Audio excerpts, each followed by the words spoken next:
सुप्रभातम्। सर्वेभ्यो नमो नमः। सर्वेषां स्वागतम्। मम नाम पंकज मिश्रा अस्ति। सहायक अध्यापकः संस्कृत विभागः महात्मा गांधी शिक्षण संस्थानं दरभंगा। अद्य अहं भवतां समक्षे कक्षा सप्तम विषयः संस्कृत व्याकरणं प्रकरणं कारक पंचमी विभक्ति इति विषयमधिकृत्य पाठयितुम् उपस्थितोऽस्मि। अद्य अपादानकारक अध्ययनस्य पंचदिवसः अस्ति। छात्रों, आज के क्लास में मैं पंचमी विभक्ति अर्थात अपादान कारक लेकर उपस्थित हूं। व्याकरण शास्त्र में पाणिनि ने सूत्रों की रचना की है। ध्रुवम पाये अपादानम। ध्रुवम पाये अपादानम। ध्रुव मतलब होता है किसी चीज की निश्चितता। अपाय मतलब होता है अलग होना। अपादानम अर्थात पंचमी विभक्ति का नाम है अपादान। तो पाणिनि का कहना है जो अपाय अर्थात अलग होना के अर्थ में जो ध्रुव हो, जिससे कोई वस्तु अलग हो रही हो, उसे अपादान कहते हैं। जैसे वृक्षात् पत्रम पतति। वृक्षात् पत्रम पतति इसका अर्थ होता है जो वृक्ष से पत्ते, वृक्ष से पत्ता गिरता है। वृक्षात् पत्रम पतति वृक्ष से पत्ता गिरता है। अब जब वृक्ष से पत्ता गिरता है तो चूंकि जब गिरने का मोमेंट बनता है तो वृक्ष की जो डालियां होती हैं उससे जब पत्ता नीचे की ओर गिरता है तो वो वृक्ष को छोड़ देता है।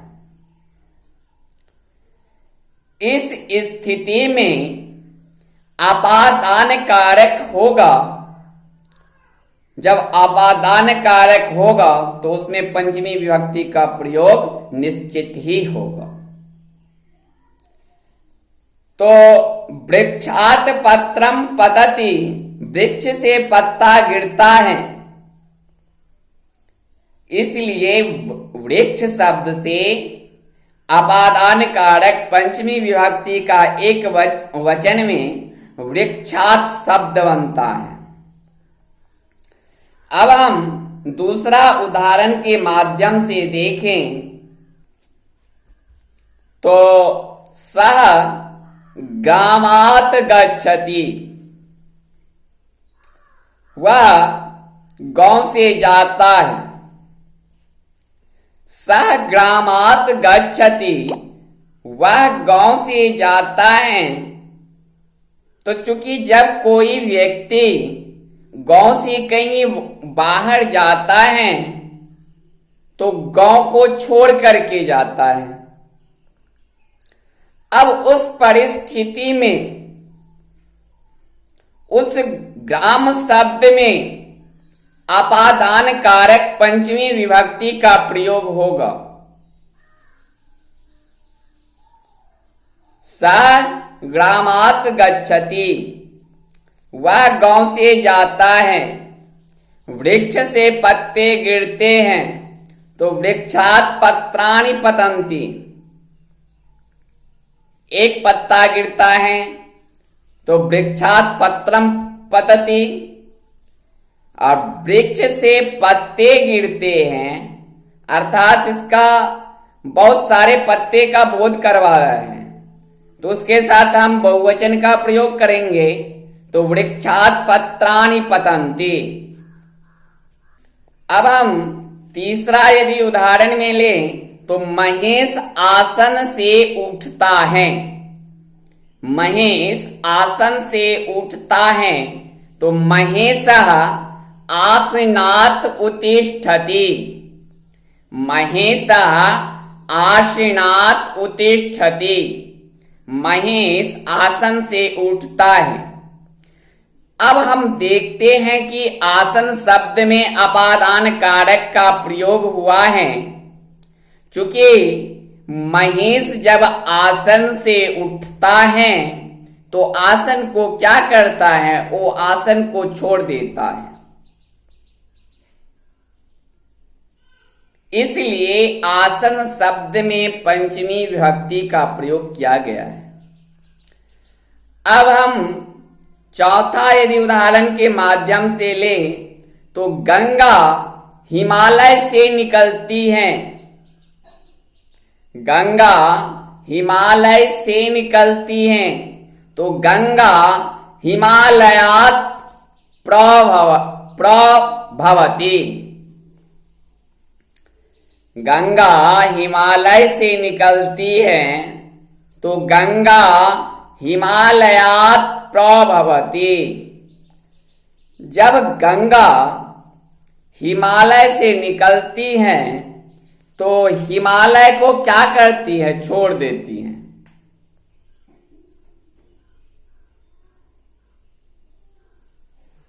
तो हिमालय में हम देखते हैं कि अपादान कारक पंचमी विभक्ति का प्रयोग हुआ है। चूंकि हिमालय शब्द से अपादान कारक पंचमी विभक्ति का एक वचन में हिमालयात् शब्द बनता है।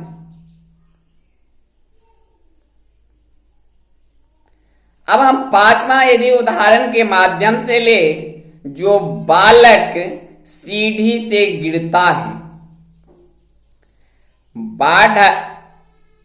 बालक सीढ़ी से गिरता है, तो सीढ़ी का होता है सोपान। और जब हम इसका अनुवाद बनाएंगे इस पूरे वाक्य का, तो बालकः सोपानात् पतति। अब जो सोपन शब्द है वो अपादान कारक में प्रयोग हुआ है। क्योंकि कोई बच्चा जब सीढ़ी से गिरता है, तो जब गिरता है तो वो सीढ़ी पर में ही थोड़ी न रहता है, वो तो सीढ़ी से गिरता है तो नीचे लुढ़क के आ जाता है। तो अब चूंकि वो सीढ़ी को छोड़ देता है, तो उस स्थिति में अपादान कारक का प्रयोग होगा।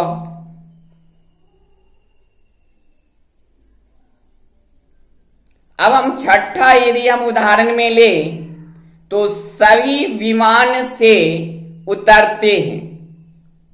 सभी विमान से उतरते हैं, तो सर्वे विमानात् अवतरन्ति।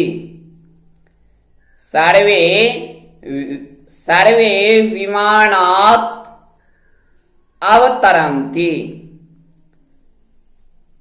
कोई भी व्यक्ति जब विमान से उतरता है